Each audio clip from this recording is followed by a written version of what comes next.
Welcome back, guys, to an episode of the Geek Centurions, and it's me, Eli, and my good old brother Joey. So We're here to talk about the other well-received film that came out recently that we didn't have a chance to go see in the theaters because COVID, because current events. We're talking about Godzilla versus Kong, the rematch of the century for some of you who actually cared. yeah. The last time these two have fought was 1960 something. So yeah, it would technically be Yeah, it was the third Godzilla film in general. It was Godzilla vs Kong, and yeah, first one in color too. first one in color. That's right. That's Yeah. right. That's right. They wanted to make sure you could see Kong's hairy self. Well, yeah, but yeah.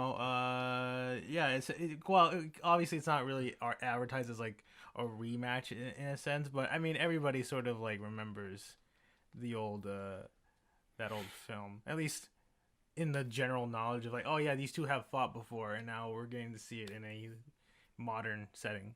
Mm-hmm. So yeah, it's the I guess fourth film in the Monsterverse, as they're Yeah, calling because it. the Monsterverse that they've established, which is essentially 2014's Godzilla, Kong Skull Island, Godzilla King of the Monsters, and this one. Yeah, So that's the fourth one. Yeah. yeah, So they had a chance of like setting up Kong and Godzilla and their own little universe that they are in. yeah. I feel like it's kind of the Monsterverse is a bit like I guess underrated in terms of when you see all these other like cinematic universe stuff going on. Yeah, Because obviously people point to the MCU, and you obviously have the DC doing their thing. yeah, And like like there's a moment where like everyone was trying to get on the cinematic universe craze, and it seems like out of all those like the Universal's Dark Universe and shit like that, fucking Godzilla over here in the MonsterVerse, he's doing it again. he's just hanging out. And some people might not have agreed that the last Godzilla movie that came out, King of the Monsters, was good. A lot of people say that was a really bad one. Personally, for me, I thought it was okay. I mean, yeah, I liked it. I thought if any, I think I remember. I'm not sure if we reviewed. No, we didn't. No, okay, yeah, we didn't review the previous movie, but I think if we had, I would have just said that this movie that Godzilla King of the Monsters is essentially like a it's basically what you it's like if one of those old Japanese Godzilla movies got like a Hollywood budget. Yeah, because a lot of the science and a lot of the characters are what I've come to become accustomed to with Godzilla movies. Like not much character, really annoying, and kind of yeah. It felt like a Godzilla movie, and also it was very fan servicey. Yeah. Like, So oh look, it's the Oxygen Destroyer. What's the Oxygen Destroyer? Oh, you gotta watch the original Godzilla movie, or Destroyer. I mean, yeah, mostly the original, but yeah. So coming into this film, we still have a bit of that, I guess, fan service. Oh, it is hella fan service. Yeah, and I will say, I guess at least comparing Kong, Godzilla versus Kong to the previous movie, I think it's a bit more. I guess the human storyline is a bit more streamlined. Yeah, it's. I think, and we're gonna give each of our thoughts on this film. Uh, Before we give our rating, but yeah, you're right that the most of the characters are very streamlined. The only returning one is really Millie Bobby Brown's character, Well, I mean, it's her and the dad. but the dad has the. I'm gonna say yes right now. The dad has not much to do. Yeah, they don't give him a whole ton in this film, but it's mostly just Millie Bobby Brown and like these new characters, Hmm. and like newer characters, sort of like as our new human cast essentially. So, Yeah, yeah. and so we're just gonna go in straight into like what are each of our thoughts on the film. Uh, this will be a light spoiler, so we will be talking about stuff that is already. If you already watched the movie, you already know that we will try to avoid any big spoilers. hmm But yeah, so Joey, how about you start us off? Well, yeah, okay. So I think this movie, yeah, it's kind of what I thought I was gonna get from a Godzilla versus Kong film, and I think it works pretty well for that. Yeah. I mean, like I said earlier, the human storyline is definitely more streamlined. And I think that was like the biggest issue with the previous film was just that a lot of like I don't know, it just didn't like the human side of the story. The human side was not well received. I remember not liking it much. Yeah, it just like because we had like various like I guess we had like human villains that are really just kind of dumb, and various other sort of like characters that are just trying to be a little too quippy. Here we don't necessarily have that as much. We do have a human villain because I feel like I think much like with the Toho movies, that there is inevitably at least one human villain just hanging around. And if it's not the military, it's someone else. Yeah. So, you know, we have that, and I think he works fine for what he is, and his motivation at least makes way more sense considering his plan and stuff. Yeah. But he is a forgettable villain at the same time. Yeah, he is a little. I think he's just kind of, I guess, generic would be the right word. Yeah. You know, he's just a generic, rich, evil businessman, you know, with his suits and everything. Like, let's just say, when you see him, like, oh, yeah, nah, I know what you are. I know what you are. Yeah, so we have that. And a lot of the main support, the main cast, do good, you know, do good jobs in their roles. And so you know all, and at the same time it's sort of simple, and I think for some people it's a bit like, I guess they want more you know, like more characterization for some of these characters, because I feel like only like one of the characters, it's I don't know the actor's name, it's like some friggin' it's Alexander Skarsgård? Yeah, I think that's his name. Yeah, Skarsgård, yeah, one of those guys. Yeah, I think he has sort of the biggest sort of like overarching plot, you know? So, but besides that, most of the characters are, you know, more or less simple. But I don't think that's necessarily a bad thing, especially when I guess the whole selling point of the movie is the big fight between Godzilla and Kong. And yeah, their interactions are pretty freaking epic, I'll say that much. Yeah. This movie knew what it was, and it knew what it had to do. Yeah, which is kind of interesting because I think I remember there was like there were some reshoots and stuff. So I don't necessarily know if it's like the regular kind of reshoots where they're just picking up certain scenes or whatever, or they felt like there was something wrong with the script or whatever, and they had to change some stuff. Because with the final product, I think it works well. But yeah, going back to earlier with Godzilla and Kong, I will say for me, I think because I know in the trailers they sort of talk a little bit about, they sort of emphasize that there was a war between these two, and now they're the last ones standing, like who bows to who and stuff like that. And I feel like that detail that they bring up a lot in the trailers gets glossed over in the actual movie. It's just this. I'll give you an example. It comes from one character, and she's the Dawn King for Kong. Yeah, she's sort of she's a Kong researcher and stuff. She knows all about Kong, and she definitely is sort of the one that kind of hypes him up a little bit. She's like, you know, she's the one in the trailer that goes like, Kong bows to no one, right? And we're just like, yeah, sure. I mean, listen, like, put your money where your mouth is, all right? But yeah, it's like because I honestly thought like there was gonna be like a section in the beginning of the movie where we see like her discovering like that there's like some ancient tapestry on the walls of like some cave. No, Joe, we do get that. That's at the beginning of the movie. Well, yeah, but it's in like an opening credits section, so it doesn't really count. Yeah, for me, it doesn't really necessarily count because like it's more like it'd be, I don't know. I guess it would be kind of neat to see that happening within story and not just relegated into like the credits, especially opening credits, especially given yeah, I don't know how much they freaking harp on about it in the trailers, but with Godzilla and Kong, at least, yeah, I think both work really well in this movie. You know, Godzilla is definitely a bit more.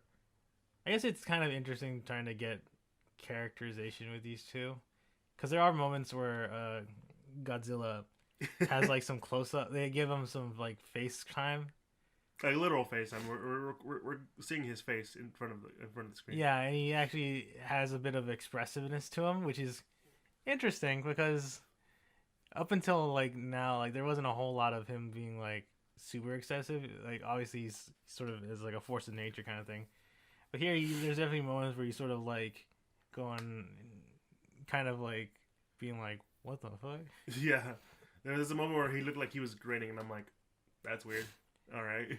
Yeah, it's a bit interesting. It's not to say. I mean, it's not to say that I'm pretty sure that that has happened in the original Japanese films and stuff. I feel like in the old the era that Godzilla and Kong were in, I think that's where they showed a lot more expressions. Yeah, because they gave him a lot more big googly eyes. Yeah, and obviously Kong has a whole. I think he's. Oh no, he's the heart. Yeah, he definitely has a bit more of a. He's the heart of the film. Yeah, more of an important role in the film essentially because, one of the big things in the story is that, and I think one of the primary reasons why there's even a fight between the two is that Kong is getting real big, too big for Skull Island. Yeah, I mean there is no Skull Island left. Well, yeah, because it got a lot of it got wiped out in the storm, including the native people and stuff. That's what the little girl. She's one of the natives, like the last one. And yeah, like basically they keep him contained in this little holographic dome that's supposed to represent the island, but obviously essentially they give a reason as to why there's a fight and like why we need to do the things that we did. Yeah, it's a good reason enough because essentially Kong needs a home essentially. Yeah, because he's getting too big for his little containment, so he's not happy about it. He's throwing trees at the freaking walls because he knows it's a projection and stuff. And our researcher lady is like, we can't let him like go anywhere else because Godzilla's gonna come after him because there can't be two alphas. Yeah, and that's sort of like the big crux is why they fight is because it's an instinct. Yeah, it's an instinct thing. It's like who's top dog, right? Like, in Godzilla's sort of more or less position himself as the top dog, and he's gonna see Kong as a threat to his top dog status. That's why he really goes after him. So, and like I think in the whole reason for the villain's plan essentially is to coerce our main dude into getting into the fight. Well, essentially, kind of, but it's more of like, I need you to get to the center of the earth. Yeah. To get some energy source for us, so that way we can stop Godzilla because he's been, attacking places for some reason. Because like, and I don't blame you for going too much into the story, because, but like, it's very straightforward. Like you can see it, the writing on the walls everywhere. I mean, yeah, like it's a. Like when I say the human story is very streamlined, it's because it sort of like needs to be in order to like help make the smoothest transition possible for the reason why these two have to fight, because it's not like because we don't have like it's not a battle between like superheroes like Civil War where there's ideological differences between Captain America and Iron Man, and we need to explain that sort of stuff. And sort of why that sort of the Avengers fall apart in Civil War, or whatever mess was Batman v Superman. Yeah. Right? Because like all those characters are supposed to have motivations and various things. When it comes with Godzilla and Kong, they're essentially two giant monsters who don't really have a whole lot of like it's pretty easy to come up with a reason why these two sort of fight. Mm-hmm. And, and that's why I feel like, I guess they probably may have downplayed the whole ancient rivalry thing, that there was a war. And, like, maybe it's, like, bad blood or whatever. I think, and more focusing on, it's just a dominance thing. Godzilla's the dominant titan, in the world, and if he sees Kong moving around, he's gonna consider him a threat and be like, hey, listen, all right, I'm top dog here. Yeah. Know your place. Trash. Yeah, I was waiting for that. Yeah. So yeah, but of course, the whole plan to go into the Hollow Earth. Which is really come on guys, really? We're going with these false sciences and stuff. Well, I mean, it's a giant monster movie, so like giant monsters are already like science fiction. Why not go in the Hollow Earth stuff? I mean, they've been setting that up since like Skull Island, so it's not really that like weird of a leap, mind you. Yeah. But yeah, just to set up, because obviously to set up the first fight, because obviously they need to take Kong somewhere, right? Yeah. And that's why they're taking Kong off the his containment to help, because they're thinking that a Titan can lead them there. Kong's probably the only good option because he probably trusts humans the most. Yeah. And of course, taking him off island leads to our big battles and stuff. And yeah, when we get to these big fights between Godzilla and Kong, which is what everyone is here for. Yeah, it's the big selling point. Yeah. Yeah, they are pretty freaking good. Especially once we get towards the end. In the I think they're fighting in Hong Kong, right? Yeah, they're fighting in Hong Kong. Yeah. It's pretty it gets pretty friggin' listen, you get your money's worth. Yeah, you definitely get your money's worth. And overall, I think the movie works well for what it's sort of essentially intending to be. Yeah.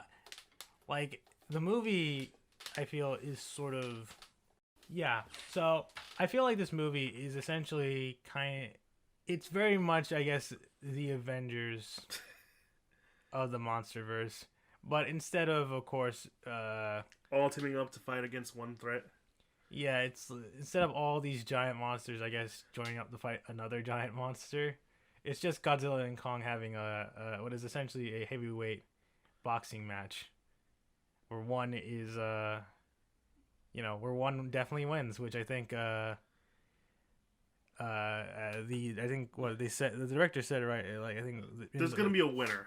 Yeah, there is definitely a clear winner by the end, and yeah, it's about right. It's about right, and you still get your money. Like even if I'm gonna say this right now, whoever you think is gonna win either does or doesn't.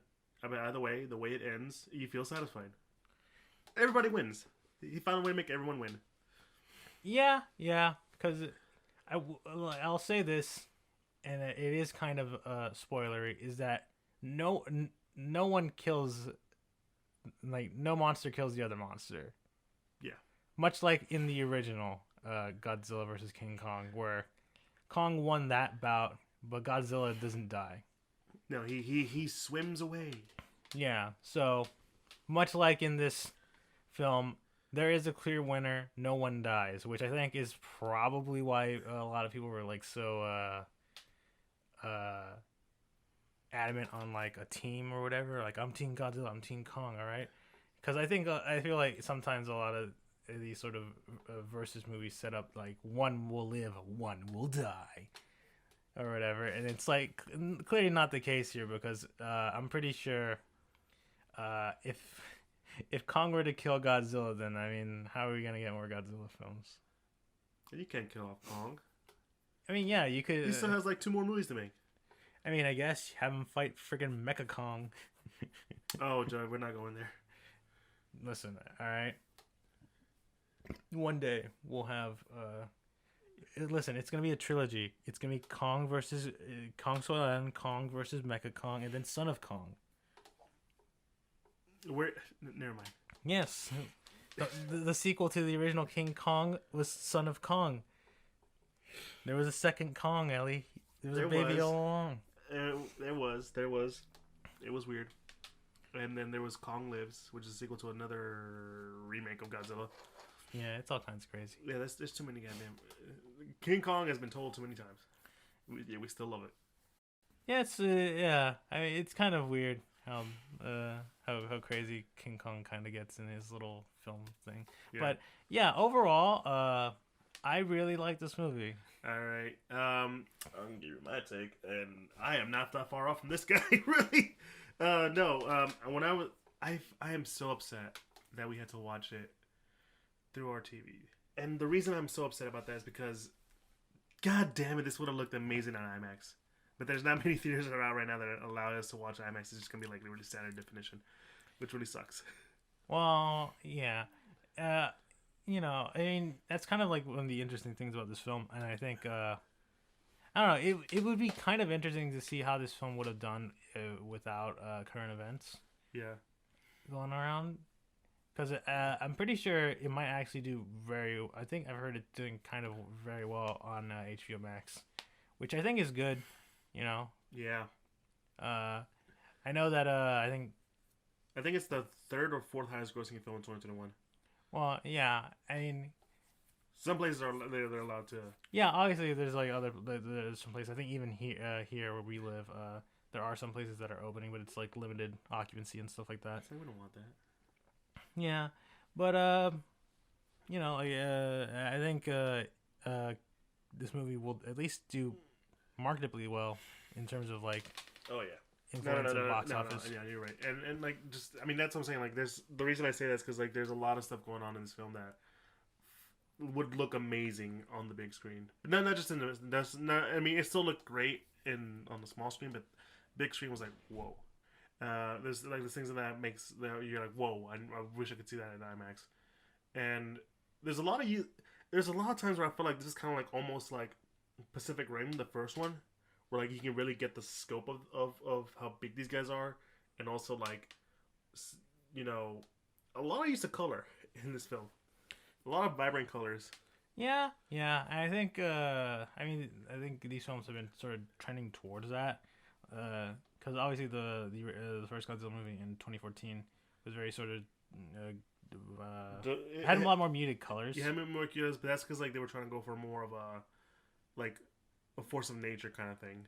Like Godzilla is the response of the Earth. Yeah. No, definitely. It sort of meant to evoke a bit more of a serious take aspect of Godzilla that usually sort of appears every now and again. And of course, obviously here when it's just more or less sort of a big giant monster battle, they obviously sort of lighten it up a bit with color and stuff. And I think I forgot to mention that I do like a lot of the cinematography that happens here. Yeah. So yeah. Yeah, there's a cool shot that I'm like, wow, this would look cool as a ride at Universal Studios or something like that. Yeah, and I think there's even parts where you were talking about when they're in the Hollow Earth area, where you're like, the background just looks like a Madden painting to me. Yeah, it does.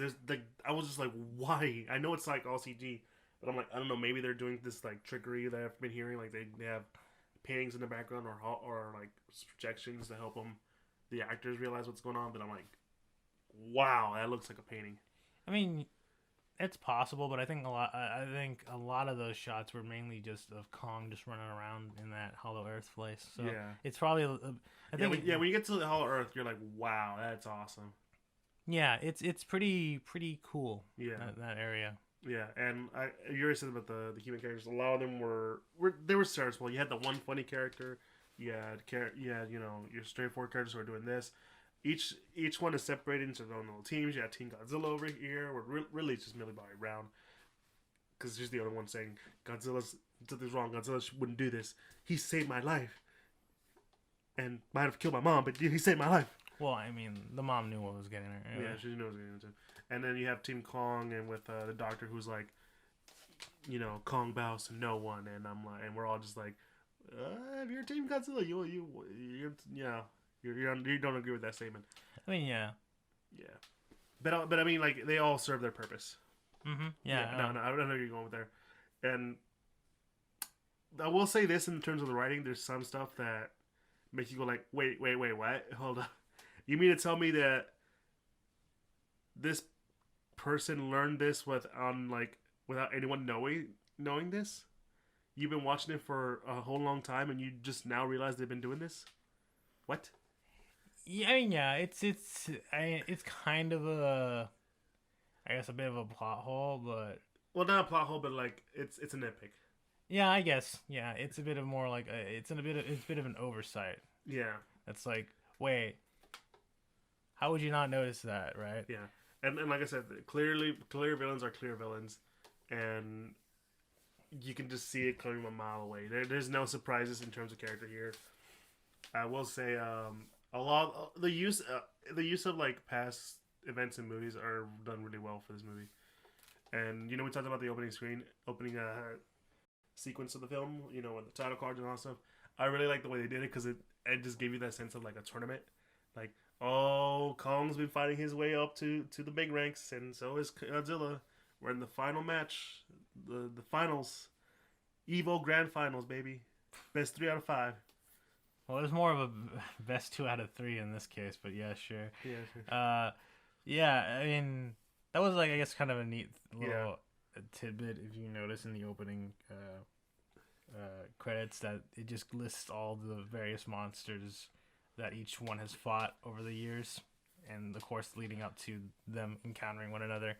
But yeah, I definitely do agree with you on the front of with all the characters sort of like, again, being very simple, but it's not that big of a detriment to the story. No. They help us get to where we need to go, and the monsters themselves are still like the selling point. Just I would go in and watch them, just kind of like how seeing Rodan and King Ghidorah and Mothra in their in this kind of budget of a film. Because that was always the thing that I feel like a lot of people just didn't like. This couldn't get into, say, Godzilla's, because like they were very, people in rubber suits, ha ha ha ha. It's all kind of kitty, fucking Godzilla's sliding on his tail or whatever. But these are what we always imagine how it would be with like a big budgeted movie like that what we have here, and they do an amazing job. Like this, they really do capture like the sense of awe and wonder that these giant monsters have. Also, the fact that they kind of gave him personality. We do talk about Godzilla, but also Kong has like the most personality, which makes sense because he's the most expressive one out of the two. He is an ape. He is an ape. An ape has can express emotion. Yeah, so it made sense to make him sort of like our leading man of the story. Well, at least like the monster we spend like I think the most amount of time with, because I mean I think that, and also because Kong really only has had like one movie for himself, and we have like 2 movies with Godzilla essentially, sort of setting him up and like understanding a bit more about Godzilla. So I think in screen time, of course, Kong gets a bit more, and like we get to see him like kind of just like understanding a lot of things and stuff, and exploring the Hollow Earth place. And of course, Godzilla sort of kind of has his own sort of little like I guess mission, going around doing stuff. And obviously, of course, their paths will tend to cross, leading to encounters and fights. Yeah, and I'll say this: for if you're a science fan and you, not a science fan, but if you're, science, just turn off your brain for this one. Well, I mean, yeah, I mean, I feel like that's kind of a thing you have to do with quite a bit of science fiction movies. I mean, listen, you can't clone. You can't get DNA out of a mosquito to clone dinosaurs, because DNA only has like a lifespan of at least, I don't know, a couple thousand years. True. So, when it comes to, I mean, especially with a giant monster fight stuff, you definitely got to be like, okay, sure, fine, whatever. Because, I mean, to be fair, I mean, realistically, how the hell did an aircraft carrier carry 2 giant monsters that are like probably like several thousand tons? Fair enough. I'm just saying, like, there's meant to be a suspension of disbelief. Yeah. And if you can't, and if you're having that question every single time watching a Godzilla movie, it's like you gotta question your logic with fiction. Yeah, he's gonna be. You're definitely sort of like, then why are you even here watching this? True. But I remember some of my friends being like, the science doesn't make any sense. But I'm like, I don't think it's supposed to make sense, guys. It's a giant monster movie. There's only a certain level of realism you gotta go with. Yeah, it's like, what are you nuts? I mean, come on, guys. It's giant fucking it's a giant fucking gorilla fighting a fire-breathing lizard. What do you want? Yeah, like if you were expecting like some sort of critique on like the modern world or whatever, you probably just watch another Godzilla movie, which is kind of like the funniest thing about the Godzilla franchise is Yeah, that it is. we can have so many different interpretations of Godzilla. We have the original where he's the literal embodiment of the bomb, and then we have like various others where he's just sort of like kind of like a semi kind of force of nature, protector of the earth, wreaking his will on mankind for doing bad to the earth. It's just straight up good guy. Like, I'll protect the earth against, Ghidorah and all these alien monsters and stuff. Yes, I am protector of the earth. Now watch me, like, jump around and be happy and stuff. Yeah, that's that famous clip. Yeah. Yeah, no, it's really interesting whenever they do stuff with Godzilla. Like, he is... I think there's a reason why he's lasted so long. Honestly, like that, like, the monsters are awesome. I think maybe out of these legendary Godzilla films, I'm just calling them Monsterverse, whatever you want to say. I think this is probably the best one. Yeah, I feel like I think I would kind of agree with you there because this definitely is sort of like the big one. I think it really works. Super well. My brain, the I mean, there are like I guess obviously like I guess if you want to like, I guess this for some people probably the story's a bit too simple or like didn't go in places they wanted it to go, but for me, it's pretty freaking fun. I'll say that much. I mean, you and I, we both grew up on Godzilla films, and for us, they're always kind of like the fun movie. I mean, yeah, like, being sort of a Godzilla fan since I was a kid, obviously, like, this is sort of, like, one of those, like, wow, this is, like, freaking... This is everything I ever wanted it to be. Yeah, like, I'm down for this freaking, and, like, Kong with an axe go, like, Shaw stuff. Godzilla going roar. Just straight up, like, just, like, clawing and, like, punching each other and stuff. Yeah, it's pretty freaking, like... It's definitely, I guess, like... The fights can be brutal at times. I was like, Jesus Christ. Yeah, there's some pretty brutal stuff that happens. Granted, like, again, no one dies. Like, none of the monsters die. But let's just say, like, they definitely take a beating from each other. Yeah, there's a point where you're like, can I just take a break? The monsters are like that. They're like, Jesus, so much. Okay, hold on. I just gotta. How many rounds have we went to? I gotta sit down. All right, this is. Okay. Kong, you gotta get. It's a 1 minute wait. Come on, man. Just wait 1 minute. Yeah. It's pretty like it's kind of interesting just seeing that the monsters do like get an actual toll, right? Yeah. Where they're just like, oh Jesus, that's just too much. What round are we in? Godzilla, you're in round 5 of 12. Oh shit! All right. No, that makes sense. No, that makes sense. All right. I was about to think like wait, is there an actual like number to beat to win in that in a round like a best of 12 or whatever? But no, that's probably 7, right? 7, that's what. Yeah. Yeah. Okay. Yeah, all right. yeah. Just double checking that. There's 12 rounds. Yeah. Okay. Kong and Godzilla are both tired by the 5th round. I'll tell you that. I mean, yeah. Like you said, they're heavyweights. Yeah. Well, most of them don't go the distance. Yeah. I mean, to be fair, like I said in the movie itself has like more or less 3 rounds where they fight. All right. Let's not oversell. No, let's not oversell it. Let's not oversell that they're constantly fighting in the background throughout this entire movie, which I mean would be interesting, but like, yeah. But no, I think this movie is really fun.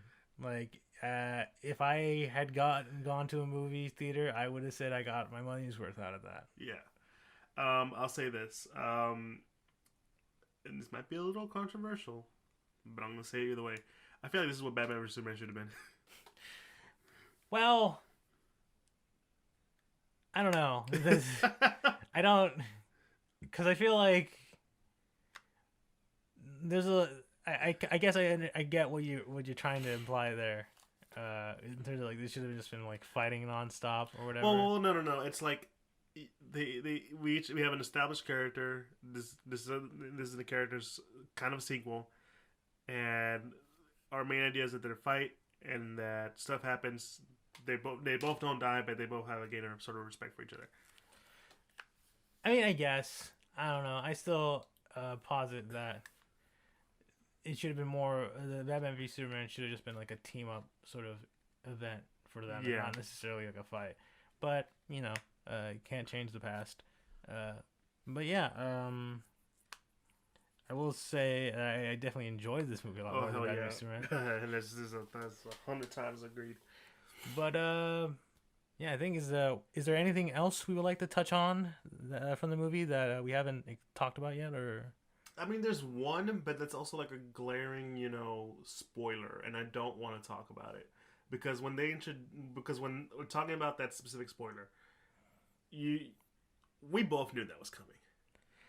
No, I was calling it like the moment the trailers were coming out, and I was like, because like understanding, I feel like because I was feeling like this movie will be a versus movie, obviously. Yeah. But I feel like it will follow the trends of a lot of recent versus movies, or like movies where like two big like characters will come against each other and fight. That there will potentially be a villain of sorts towards the end that causes the two. Because the thing is, obviously, we see this in Civil War to an extent, in Batman v Superman, where there's a real villain that the two people fighting must join together and fight, right? Oh, look, it's Doomsday. A very shitty Doomsday. Oh, look, it's Zemo. We gotta stop Zemo. And then Zemo's like, yeah, but the Winter Soldier killed your mother, Mr. Stark. And of course, that's a bad accent. Listen, all right, I don't know what his accent is. Sokovia isn't even a real freaking country. Is it? Sokovia? No, it's not a real country. I know. I was just trying to joke with you. I'm pretty sure they specifically made that country up so that they could, that way they couldn't like blow up an actual real country in the MCU. But there's like those moments stuff, right? So I was kind of expecting when we have Kong and Godzilla, two more or less good guys having to come together and fight. I'm kind of assuming there's probably going to be a third real villain. Yeah. Showing up. Yeah. Right. Yeah. Which more or less does happen here. Mm-hmm. Who it is, if you're, if you're smart and know Godzilla lore, you'll know. Yeah, you'll know because like I knew it the moment it showed up. Well, I mean, yeah, I was saying. Granted, the way they get to, I will say, I originally thought that.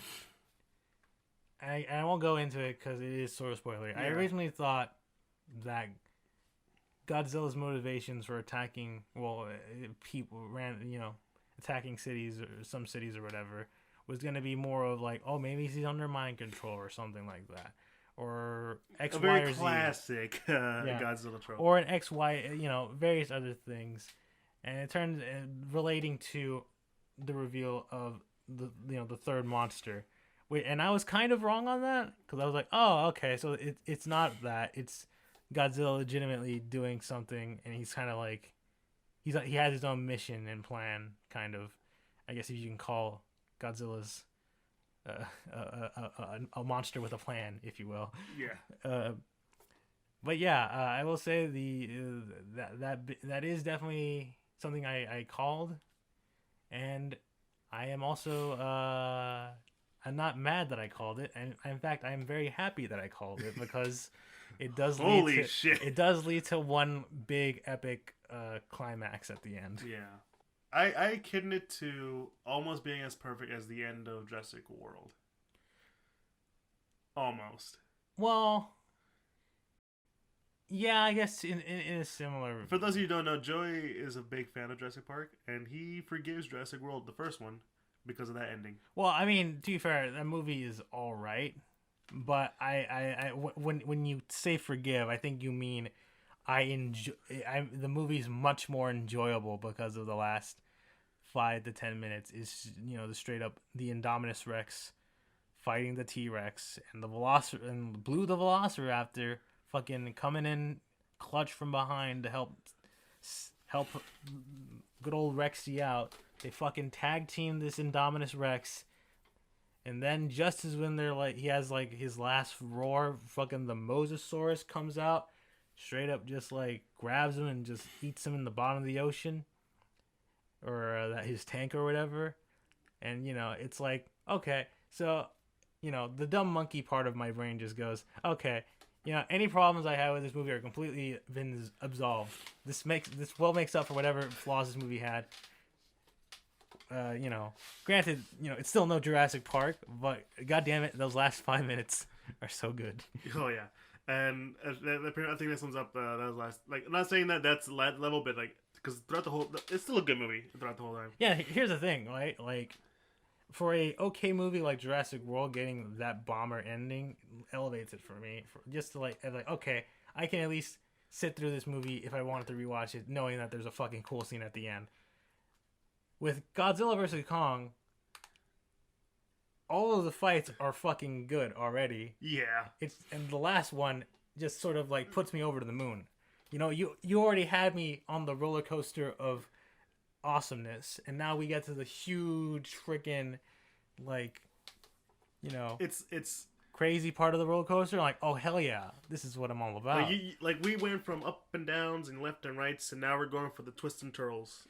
We're going to a goddamn corkscrew into the air and then all the way down. That's that last freaking fight right there. Yeah, that's so good.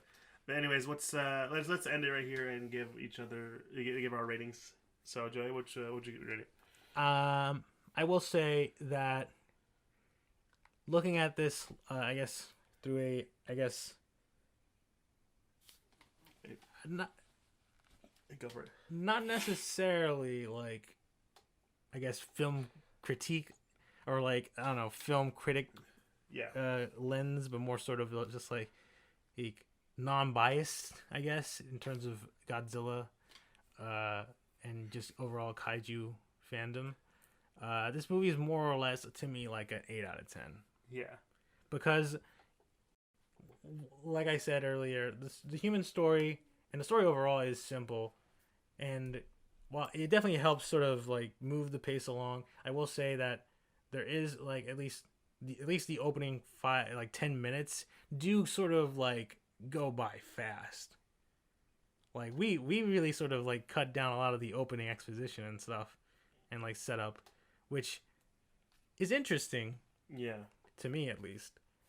And like it's sort of like, okay, we're just gonna, all right, we're here in Pensacola, Florida. All right, we're now here in Pittsburgh, Philadelphia, and okay, we're here in Skull Island, and stuff like that. And it's like, okay, all right, we're going a little fast here, aren't we, guys? But obviously, once we start getting into the meat of the movie, it does take a breather, slow it a bit down, obviously to help us set up for the fights and stuff. And I think if it was just a bit more evenly paced in the beginning, I think I would rate it a bit higher. But I will say this. What?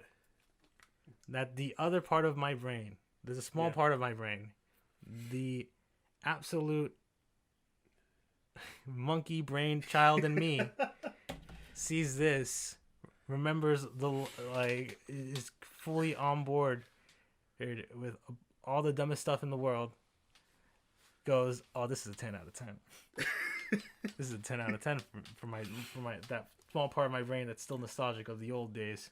Like, imagining a 10-year-old me watching this shit, holy shit. I would have probably lost my goddamn mind. And and that's how kind of what I felt.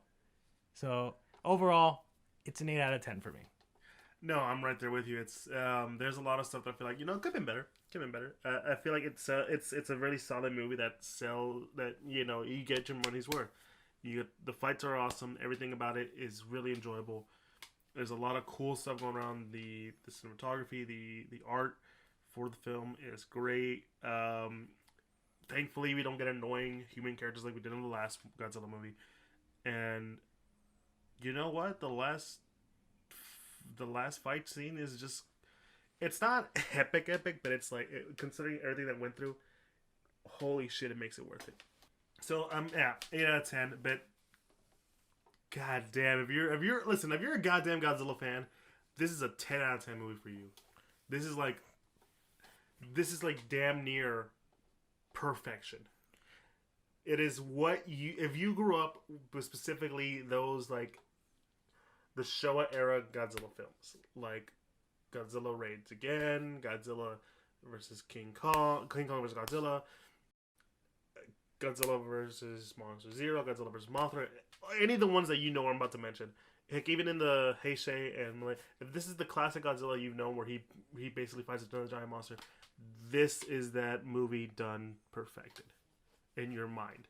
Because we see those movies with fun and enjoyment. This is that movie done with a Hollywood budget, and good lord, it's amazing. Yeah, no, definitely agree with that. This is, I think, what a lot of people more or less wanted out of a Godzilla versus King Kong movie when they announced that, hey, yeah, no, this is what we're leading up to. We're gonna have these two fight, you know. Yeah. So, yeah, it definitely pays off. It definitely pays off.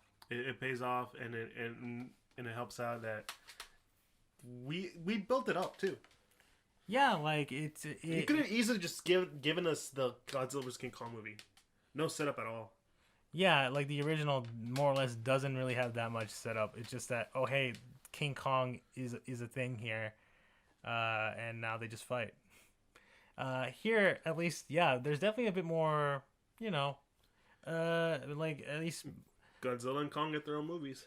Yeah, they get some build up to it, which again is what I mentioned earlier. Is like, it's super weird how, like, no one actually sort of talks about the Monsterverse, despite the fact that it's probably like the third most successful, like, cinematic universe we've gotten when this whole cinematic universe craze started, right? Yeah, like freaking. The Dark Universe, no one fucking remembers that. It flopped hard with The Mummy, right? Yeah. We have so many other these universes. I guess other, like, sort of like cinematic universe stuff going on. Don't worry about the look some of, because they're the only ones I can think of. I'm pretty sure Fast and Furious is probably would be considered one as well. I mean, because it started the Hobbs and Shaw thing. Yeah, exactly, and I think that movie did all right. Harry Potter probably might be up there, but it's kind of hard to call that a cinematic universe when most of their, well, I guess technically the Fantastic Beasts movies are more or less kind of their own thing. They just take the name of the book and just sort of run with it, right? Yeah. So there's the Universal monster movies, which were the original, 1930s monster movies, not the Dark Universe. The OG Toho films with Godzilla. Right, yeah, that's true. If anything, now you mentioning that, I guess Godzilla is more or less proven himself the viability of a cinematic universe, even from Japan, And I can't believe the cinematic universe was pioneered by Japan. Curses them and their technological advances. Yeah, there's some other ones that I'm like, do we really consider those like Freddy versus Jason? Is that just encompassing both Friday the 13th and Nightmare on Elm Street movies because they have the one crossover film? I think so. I mean, I guess I don't know if I would call that a cinematic universe because they don't really build up to that except for like. No, they just hear like sure one moment because they're also include this. I'm looking at a Wikipedia list. This also includes The Ring and because they also include The Ring and what's the other one? The other Japanese horror movie. It's The Ring, The Grudge. The Grudge. They're considering that one, but that's right. Okay. Well, point is, at least when I guess the modern era of cinematic universe stuff. Yeah. The Monsterverse, my point still stands. It's severely underrated. You know? Yeah, no, I agree with you. Like no one talks about it. Yeah, no, I agree with you. Like no one talks about like, hey, this is the one other cinematic universe created by modern Hollywood that actually works well. Yep. That's actually managed to get to their big movie with the Godzilla versus Kong and have it go over well. Oh for yeah. the most part, yeah. Yeah. So I mean, yeah. Overall, the movie amazing. Yeah. And I think that's where we can end this episode. Thank you guys for taking the chance to listen to us talk about Godzilla again. Hopefully we can do more Godzilla talks. So who knows? If you like what you heard, you can follow us on social media at Geek Centurions, where you just type that in into any social media site such as Facebook, Instagram, and Twitter. We're more active on Instagram. On Instagram, you can find a link tree to all the podcast sites that we're with, like Apple Podcasts, Google Podcasts, Castbox, Pandora, Spotify, all that good stuff. Also, we do have a Patreon where you can support us in any way. And another way you can support us is by subscribing to our YouTube channel, where we like to, we basically do this, but you can kind of see our faces, not just the audio. Mm-hmm. So yeah, so all your listeners don't want to know how we are, give a face to the voice. Just go to YouTube, comment, like, subscribe, and you can see how we are. And yeah, that's about it. Godzilla vs. Kong, go watch it either in theaters or HBO Max it. Yeah, of course. If you're gonna go in theaters, be safe, do all that stuff, do all the precautions you need to be safe. Yeah, you do all that. And yeah, thanks guys for listening. And I don't know, tell us who you think it was the winner. Well, I mean, there is a clear winner, but you can be like, I really thought, this guy should have won. Yeah. Let us know who that. And if there's any other monster movie that they shouldn't do, like I would like to see a Destroyer one. Yeah, I mean, so far they haven't talked much about like plans after this movie. Yeah. Which I hope they do actually come up with some stuff. Yeah. For like any follow up stuff. So yeah. So guys, thanks for taking us listening. Hope you guys are doing great and be safe, and stay good. It's been your boy Joey. What's up? And Eli, and yeah, we're the Geek Centurions. Have a good one. Peace.